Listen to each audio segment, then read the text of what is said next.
Prosseguindo, então, no nosso estudo do problema da multiplicação dos inteiros, vamos ver um outro exemplo aqui da multiplicação dos números 5.678 e 1.234, que dá aqui nosso resultado já conhecido, o nosso 7.006.652.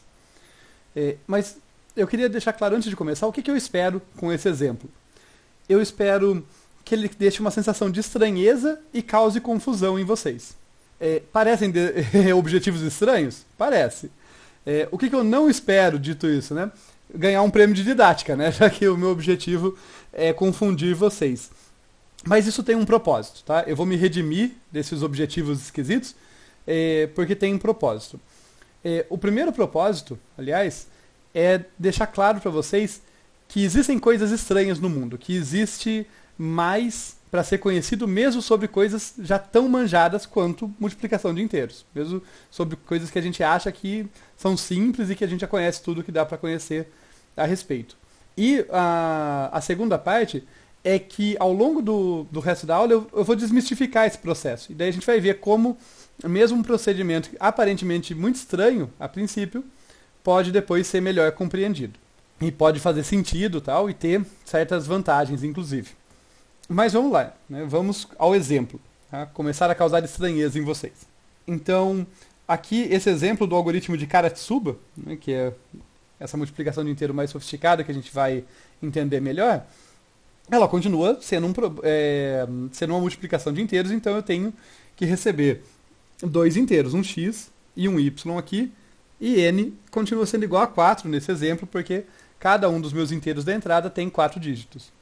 Só que a gente vai tratar esses números um pouquinho diferentes. Então eu vou escrever aqui o 5.678 do x, né, que é meu x, o 1.234, que é meu y. O nosso objetivo é multiplicá-los. Mas agora eu vou quebrar eles de uma forma bem peculiar. Eu vou dizer que os dois dígitos mais significativos, aqui a metade mais significativa do x, é o meu xl. Esse xl, o L é referência a left, para a gente lembrar, essa é a metade da esquerda do x. E, de modo semelhante, aqui vai ser o xr, a parte menos significativa. Aqui, no meu y, os dois dígitos mais significativos vão ser o yl e o yr, os dois menos significativos. O que eu já vou chamar a atenção para vocês aqui? Eu vou chamar a atenção que eu posso escrever, né, eu tenho um jeito matematicamente preciso de escrever o meu x e o meu y em função desses números, dessas partes de números. Eu vou dizer aqui que o x nada mais é do que o xl multiplicado pela potência de 10 adequada para deslocá-lo ali, no caso, duas casas, né? Então ele vai ser multiplicado por 10 elevado a n sobre 2, mais xr. Se a gente fizer a conta, vocês vão ver que aqui vai dar 5/6 vezes 100, né, que é o 10 ao quadrado ali. Eu vou até preferir escrever como 10 ao quadrado mesmo, para ficar mais claro. 10 elevado a 4 sobre 2 vai dar ao quadrado, mais 7/8. Né? Então reconstrói o x.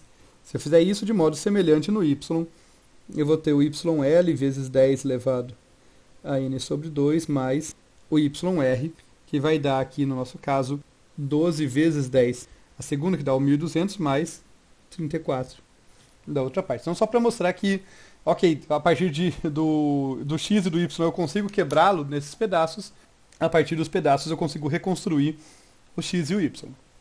Tá bom. Mas o que eu vou fazer a partir daí? Bem, primeiro eu vou calcular uns valores auxiliares aqui. Eu vou dizer, olha, vai ter um valor a aqui, que vai ser igual a xl vezes YL.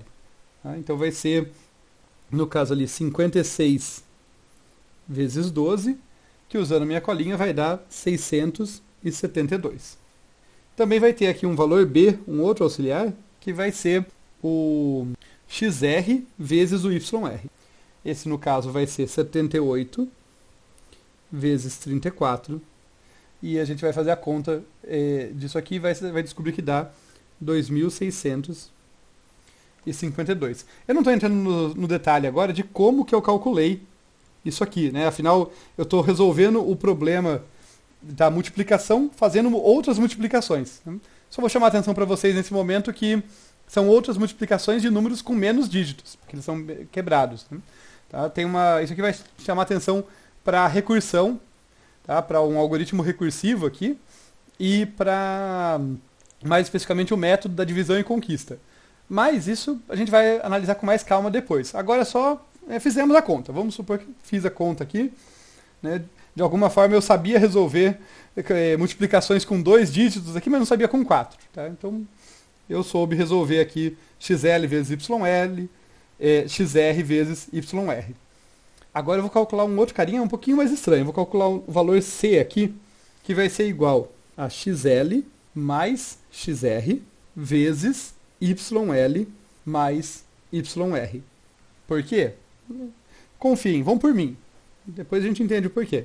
Mas o XL aqui dá o 56, o XR é 78, e aqui o outro vai dar 12, o YL, e o YR dá 34. Somando ali a gente vai ter 134 vezes 46. Vocês podem conferir todas essas contas, tá? Minhas colinhas podem estar erradas, inclusive, pode acontecer, mas estou confiando aqui que o que eu preparei previamente está certo, então, multiplicando esses dois, eu chego no 6164.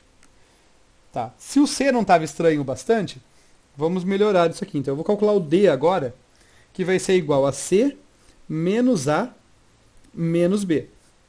Então, vai ser, dos valores que a gente tinha antes, 6164 menos 672 menos 2652. E o resultado, 2840. Tá legal. Será que eu vou chegar a algum lugar com isso tudo? Com essas continhas aqui? Vamos ver. Eu vou dizer agora que x vezes y, que é o que a gente queria desde o início, né? Nada mais é do que a vezes 10 a quarta, mais d vezes 10 a segunda. Tá? No caso, 10 a quarta ali é igual ao n, né? 10 a segunda é n sobre 2. Mais o b.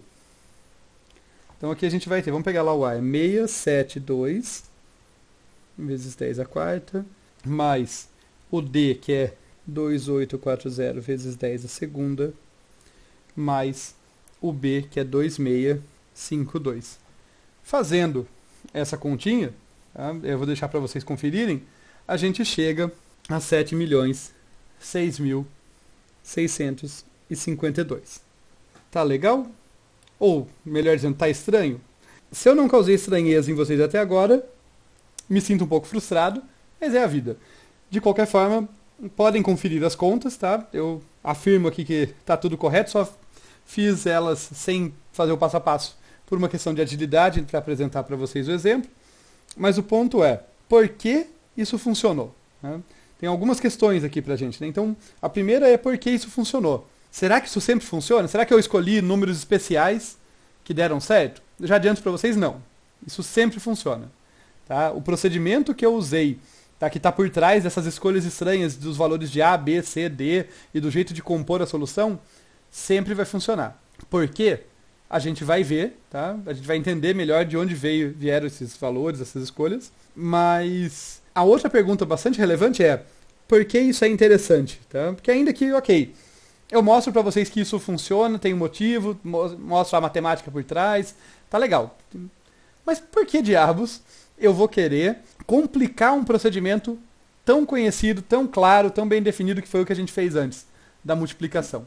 Então agora a gente tem esses dois desafios, mostrar por que isso funciona e por que isso é interessante. Tá?